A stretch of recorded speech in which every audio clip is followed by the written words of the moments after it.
Mga Katiban friends, welcome to Butuan City, the regional center of Caraga Administrative Region 13 in northeastern Mindanao. This is an iconic city because it existed prior to the coming of the Spanish colonizers. Before anything else, maghanap buhay muna tayo para i-feature natin ang buong lugar ng Caraga.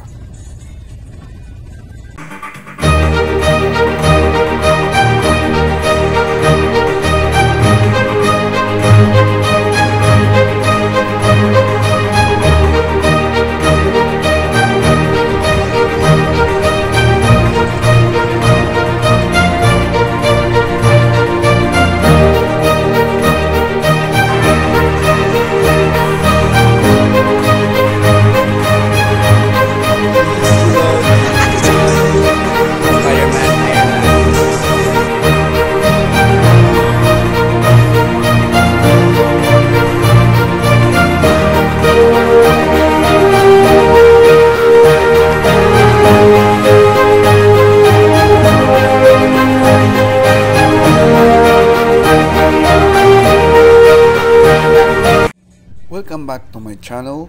Ang i-feature ko lang pala dito ay yung mga provinces na napuntahan ko sa Caraga region. Actually, there are 5 provinces in Caraga region. Pero yung i-feature natin dito mga katibo ay yun lang mga lugar na napuntahan ng iyong lingkod. Dito sa video na to ay papunta tayo sa siyudad ng Bislig City. Dahil sa climate change, nagbago na ang ihip ng panahon. At ang pagbiyahe natin sa Bislig City ay pagkakaroon ng maraming ulan. So, papasok na tayo sa Bislig City. Ito yung coastal area nila ng siyudad ng Bislig. Isang magandang tanawin, ngunit pagpasok po natin ay malakas po ang ulan.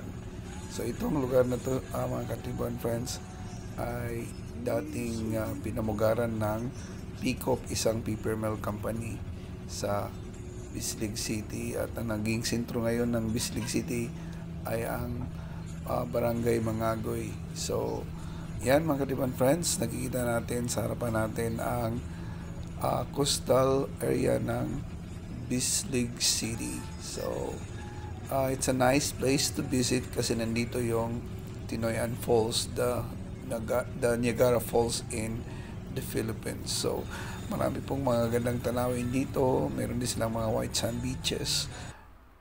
Siya nga pala mga Katiban friends, meron na pala sila ditong Jollibee. Alright, our next stop is andito na tayo sa lungsod ng Cantilan. Okay, it's a truly an honor na mapunta tayo. Ito yung Cantilan.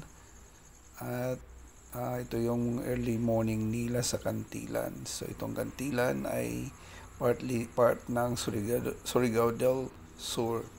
So, ito yung isa sa village ng Cantilan. So, it's an honor na ma-host tayo ng isang pamilya na nag-accommodate sa atin. At dito, pinaplano namin na pumunta sa isang isla na privately owned ng isa pong pastor, ang isla na to. So, yan. So, ito isa sa river ng dagat pala to, sorry. Isa pala tong dagat ng Surigao. So, it's a nice place to... Okay, andito na pala tayo sa Sorry andito na pala tayo sa privately owned na beach. Ito isa itong cove. Ang beach na to ay owned by isang pastor.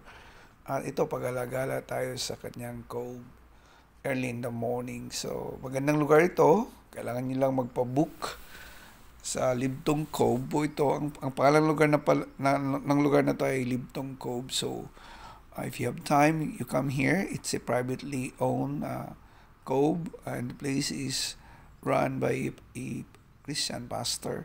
So, early morning, yan, pag-alagala, I roam around the place, and meron parang mga monkeys dito, mga Katiban friends, nakikita ko sila.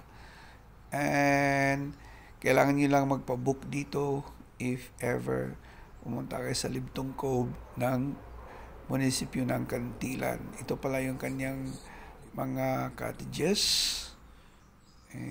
It's open 24/7. At ito yung makita mo early in the morning if you come to this place. Medyo high tide po siya. At yan, mag-enjoy ka sa beauty ng Libtong Cove. Marami ding mga famous personality na napunta na pala dito. Isa doon yung mga contestants ng Miss Universe pageant. Dati-rati na pumunta dito ng Kantilan. So, you can come to this place if you have time. So, yan po ang Libtong Cove dito sa Kantilan, part ng Surigao del Sur. So, please come and visit this place. Huwag niyong i-miss ang lugar na to, mga Katiban friends, kasi sobrang ganda. Kahit anong oras nagaganahan ka magpunta sa lugar na to. Amazing kasi nakita mo yung natural grown trees around this cove. At yan, pwede ka rin kayaking dito. And very interesting kasi meron ding barangay nearby na pwede kang bumili ng mga sariwang isda na pwede mong lutuin. So yan, mga Katiban friends, ito po ang beauty ng Libtong Cove. So part ng Kantilan, Surigao del Sur. So please visit this place if you have time, kasi isa ito sa pinakamagandang lugar na dapat mong makita in person. So, ayan mga Katiban friends, nakita nyo ang part ng mga isla ng Libtong, ng Kantilan pala. So, yan, you will be mesmerized by the beauty of this cove. Ito pala yung isa sa mga building ng Libtong Cove. Pwede ka rin mag-rent dyan. Ako po napaisip na pumunta ng Barangay General Islands.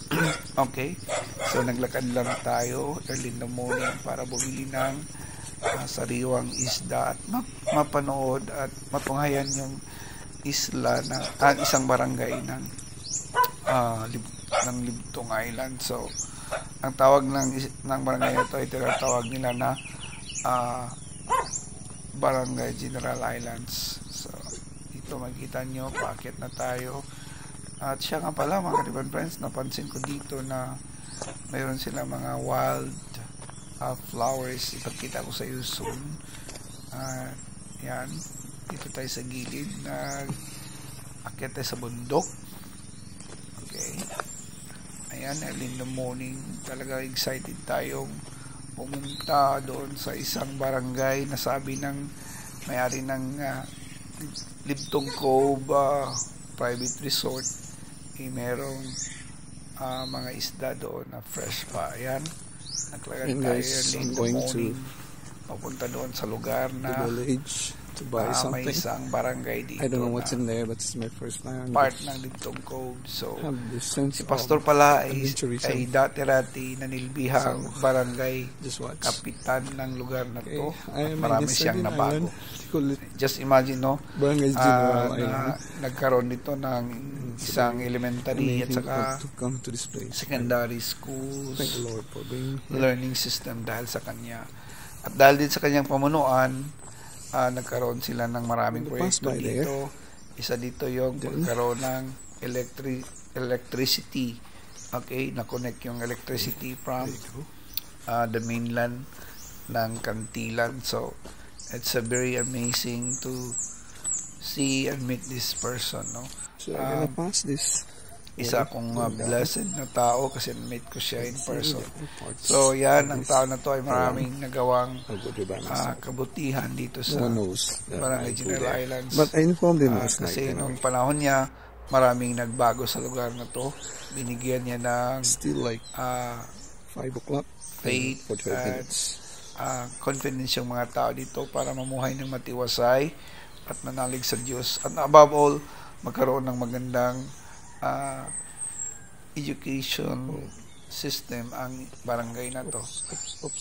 Kaya hindi na sila tatawid doon sa mainland para mag-aral. para mag-aral. So meron na kasi silang elementary school dito at secondary school. That So sounds ayan, rocky and bumaba na tricky tayo. going up. Medyo slippery, kaya mag-ingat kayo sa mga bato-bato. Down. At dito sa gilid na to, makita natin yung mga It's very wild slippery. flowers dito sa gilid. So ayan, I'm really amazed to see this place for myself. Nag-adventure tayo, tulog pa yung mga kasama natin, kaya hindi na alam na pumunta ako dito. So ayan mga Ribbon friends, bumaba tayo. May nakita tayong bahay sa baba. At medyo takot ako kasi may aso ako. May aso. Pero tinanong ko yung may-ari, nakatali pala yung aso. So, ayan, pumunta ako dito for the first time. So, yan, maganda ang Libtong Cove, mga Ribbon friends. So, ito na yung part ng Barangay General Islands ng Libtong Cove. Kung saan si Pastor Flores ay nanilbihan dito bilang barangay kapitan noon. So, ang hanap buhay ng mga tao dito ay pangingisda kasi mahirap mag-farming dito, no? Mahirap talaga siya. So, yan yung isa sa mga barangay offices dito. Ito yung mga bahay dito. At amazing ang lugar na to, mga Kadiwan friends. Mga simple lang pamumuhay nila. So yan, meron silang mga private boats. Ito, hindi na to ay kami pauwi na, palabas na ng Libtong Cove at pauwi sa Minlan ng Kantilan. So yan, nagbiyahe na kami early in the morning, pauwi na ng Kantilan. So yan, ito yung port ng Kantilan. Kantilan first, madana natin siya. So yan, palapit na kami sa original na port nila ng mga small boats. So yan, very amazing talaga magpunta kayo sa Tongko, Pangkatipan. So yan, this is truly an amazing place to visit. So kung meron kayong panahon, take time to tour around Surigao del Sur kasi hindi ito yung mga magandang lugar. Ito pala yung old pier ng Kantilan. So itong video na to, mga Kadiwan friends, ay nasa Agusan del Norte na. Isa itong resort ng Agusan del Norte na matatagpuan sa munisipyo ng Buena Vista, katabi lang ng Butuan City. So pumunta kayo dito sa lugar na to. Magandang resort ito, though hindi naman white sand yung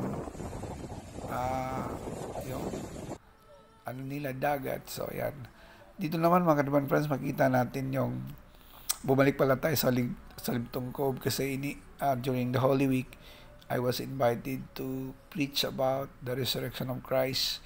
So ayan, nagkaroon sila ng water baptism. At si pastor ang nag-initiate ng water baptism.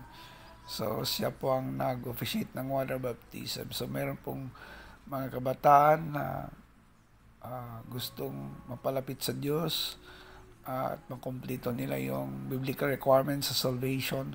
So nag-water baptism po kami dito after my preaching. So ayan mga Kadiwan friends, ayan po ang Libtong Cove. Bumalik tayo dito during Holy Week kasi the pastor asked me to preach the gospel during Holy Week. So ayan po, no? Dito po tayo sa sa Kantilan, Libtong Cove. Balik ulit after nagbiyahe kami pauwi ng Butuan. So bumalik kami dito. So ang pag-uwi ko ng Pinas para ay puro gala sa mga resorts, no? Invited by friends at yun, we were invited, cordially invited. So it's really an honor to be part of their lives and inibitahan kami free na mapunta sa kanilang lugar. So kaya nag-water baptism po kami dito sa Libtong Cove during Holy Week. Marami pong mga tao sa iba't ibang isla na pumunta dito na nag-church sa tinatayong simbahan ni Pastor Flores. So ayan po mga Kadiwan friends, it's really amazing to see young people to come to the Lord. So yan po, dito po tayo sa lugar na to. I truly enjoy, and mesmerized to see this place, and above all, to see young souls to come to the Lord para makilala nila si Jesus Christ ng lubusan at makumplito yung sinabi ng utos ng Diyos na magpa-water baptism. So, ayan, dito po sa Libtong Cove nangyari ang water baptism na ito. So, I hope you enjoy viewing. Ito po ang water baptism. I-immerse sila sa tubig. Yan po. Nag-pray muna bago ma-immerse sila sa tubig at kinantahan sila ng isang Christian song related to water baptism. So yan po mga Katiban friends, ito po yung kaganapan nung last Holy Week dyan sa Pilipinas. So yan ang nangyari sa pag-visit ko, second visit ko sa isla ng General Islands, Barangay General Islands, dyan sa Libtong Cove na privately managed by Pastor Flores. So yan po, ang ating isang makasaysayang pagbisita sa Libtong Cove. Okay, second visit na natin to kasi I was cordially invited by Pastor Flores para mag-message sa Holy Week. So yan po ang isang mga unforgettable experience ko dito sa pagbisita ko sa Surigao del Sur. Ang dalawang mga most visited places ang napuntahan ko, ang Bislig City at itong Cantilan, munisipyo ng Cantilan. So ito yung mga kabataan na tumatanggap sa Panginoon at nag-enjoy kami sa pag-visit dito. So yan mga Katiban friends, sana nag-enjoy ka rin manood dito sa lugar na to. So ayan, thanks for watching and God bless. Welcome to Raha Doms Indigenous Peoples Organic Network, otherwise known as Raha Doms. Get connected to my Facebook page, TikTok, and YouTube channel. Please don't forget to subscribe to my channel and press that notification bell for you to be updated to my next upcoming videos.